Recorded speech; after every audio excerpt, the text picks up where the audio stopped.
Bismillahirrahmanirrahim. Assalamu alaikum wa rahmatullahi wa barakatuhu. Welcome to my channel Storyland and very warm welcome to all of my new subscribers who have recently subscribed my channel. और अगर आप मेरे channel पर new हैं तो make sure करें कि आपने चैनल को सब्सक्राइब कर लिया है और वीडियो अच्छी लगे तो उसको लाइक कर दें. I am your teacher Mohammed and today we are going to solve the exercise of a chapter Tell Me About Your Grandfather from New Oxford Modern English Book 1 and it is the third edition of this book. इस chapter से related और इस book से related सभी important और necessary links description box में provide कर दिए गए हैं, आप चेक कर सकते हैं. Let's start today's lecture.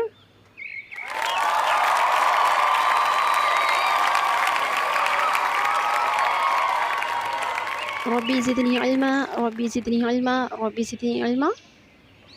The first section of exercise is section A, comprehension. Question number 1 is answer the following question. पहला क्वेश्चन है हमारे पास, What were the children learning about in class? जमात में बच्चे किस बारे में सीख रहे थे. Second question is Did Ali know any stories about his grandfather? क्या अली को अपने दादा या नाना के बारे में कोई भी कहानी पता थी. Next question is C, whose part did Ali play? Ali ने किसका किरदार अदा किया उस कहानी के अंदर जब वो उसको एक्टिंग कर रहे थे तो. And D is What did Ali say about it being windy? और उसके हवादार होने के बारे में अली ने क्या बात की थी.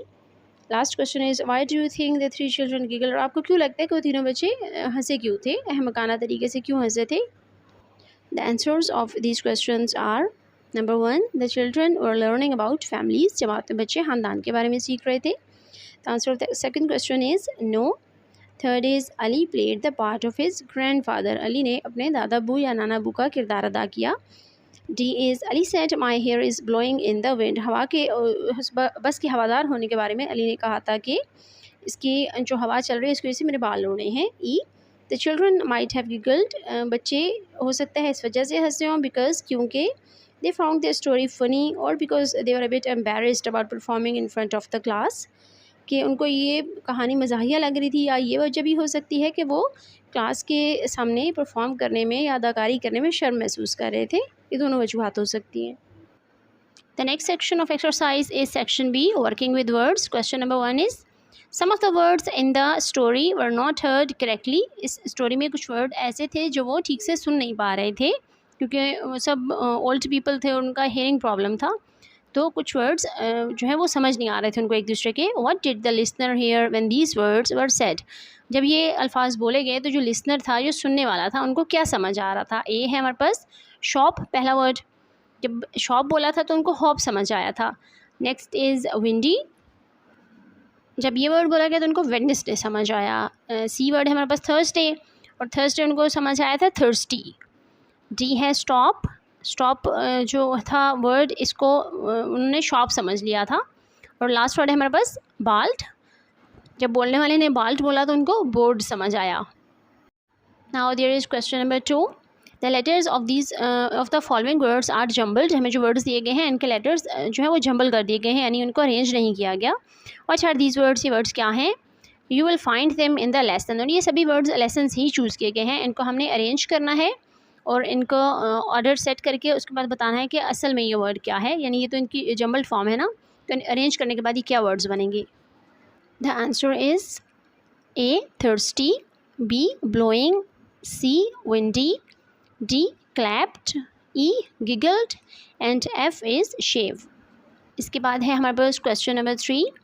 Add not to the following. यहाँ पर हमें एक एग्जाम्पल गिवन है. The bus became hot. Bus गर्म हो गई थी.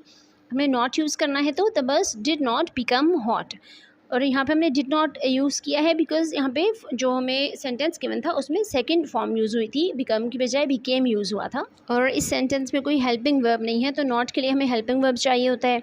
तो यहाँ पे बिकेम की बजाय हम इसको जब सॉल्व करेंगे तो डिड नॉट यूज़ करेंगे और फर्स्ट फॉर्म यूज़ करेंगे, बिकम हो जाएगा. The bus did not become hot. इसी तरह हमारे पास फर्स्ट सेंटेंस है I shaved today.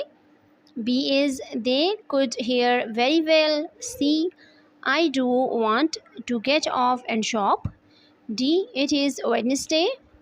E, I am sure it is Thursday. F, Ali snatched his head. इन सभी गिवन सेंटेंसेस को जब हम नेगेटिव में चेंज करेंगे तो हम नॉट यूज़ करेंगे. यहाँ पर हमारे पास फर्स्ट सेंटेंस है I did not shave today. B, they could not hear very well. C. I do not want to get off and shop. D. It is not Wednesday. E. I am sure it is not Thursday. I am not sure it is Thursday. ये sentence in दोनों तरह से ठीक होगा। इसके बाद है Ali did not scratch his head. जो सेंटेंसेस प्रेजेंट टेंस में थे उनमें हमने डू यूज़ किया और जो पास्ट टेंस में थे उनमें हमने डिड यूज़ किया है। और जिन सेंटेंसेस में पहले से हेल्पिंग वर्ब मौजूद है इज़ आर एम वगैरह तो हमने उसके बाद नॉट को अप्लाई कर दिया। इसके बाद है हमारे पास question number 4, write questions for these answers. हमें कुछ आंसर्स गिवन है और हमने क्वेश्चन बनाने हैं उसको।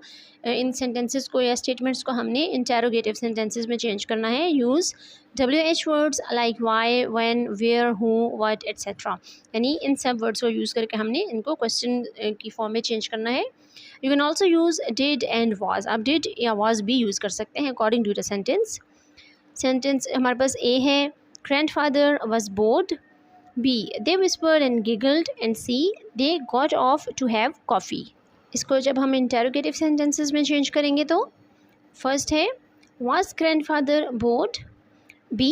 What did the children do? And C. What did they do? इसके बाद हमें given है section C of exercise learning about language. ज़बान के बारे में सीखना, describing words. Read this passage, इस पैसेज को पढ़ें। Look at the underlined words, और कुछ वर्ड्स को अंडरलाइन किया गया है उनको आप देखें। Saima is a young girl, she lives in a big house, her house is in a busy city. The words young, big and busy tell us about the naming words girl, house and city. जो 3 underlined words हैं हमारे पास वो हमें कुछ qualities बता रहे हैं nouns की जिनके साथ वो यूज़ हुए हैं। यानी यंग जो यूज़ हुआ है वो गर्ल के साथ यूज़ हुआ है, इसी तरह से हाउस के साथ हमने देखा बिग का वर्ड यूज़ हुआ है, और लास्ट में सिटी के साथ है बिज़ी। तो इससे हमें पता चलता है कि जो लड़की है वो यंग है और जो घर है जिसके बारे में बात की जा रही है वो बड़ा है, और वो हाउस है कहाँ पर, एक मसरूफ़ शहर में है या गुंजानाबाद शहर में है। इसी तरह से words which tell us more about naming words are called describing words. Naming words यानी नाउन्स के बारे में हमें जो वर्ड्स ज़्यादा डिटेल से बताते हैं उनको हम डिस्क्राइबिंग वर्ड्स बोलते हैं। Question 1 is underline all the describing words. हमें कुछ सेंटेंसेस गिवन है और हमने जितने भी यहाँ पर डिस्क्राइबिंग वर्ड्स हैं उनको अंडरलाइन करना है।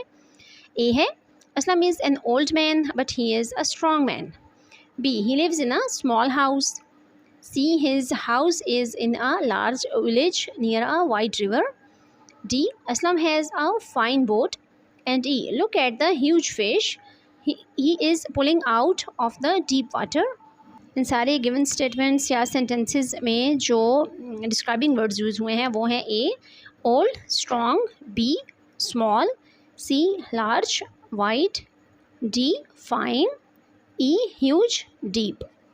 Next is section D of this exercise, listening and speaking, सुनना और बोलना। Question 1 is read these words and repeat them aloud. इन वर्ड्स को आपने रीड करना है और ऊंची आवाज़ में इनको दोहराना भी है। Heat, cook, coat, feel, meat, look, goat, wheel. इसके बाद है हमारे पास beat, took, float and heel. Question number 2 है add these words to the list in exercise D1। हमें जो पिक्चर्स दी गई हैं ये 4, इनके जो नाम हैं उसको हमने इस क्वेश्चन 1 की लिस्ट में ही ऐड कर देना है और सेम साउंड्स को हम सेम कॉलम में ऐड करेंगे। सबसे पहले है बीट, इसके साथ हम सीट लिख देंगे। नेक्स्ट है टुक, इसके साथ जो राइमिंग वर्ड है दैट इज़ बुक। तीसरे नंबर पे हमारे पास है फ्लोट, इससे मिलता जुलता जो वर्ड इन पिक्चर्स में है वो है बोट। और लास्ट में हील के साथ हम इसी हील के कॉलम में हम रील का वर्ड ऐड कर देंगे। The last section of exercise is activity, it is section E. Look at these words, इन वर्ड्स को देखें। Brilliant, delicious, ugly, strong, famous, tall, pink, sticky, naughty and poor. Think of something each word could describe.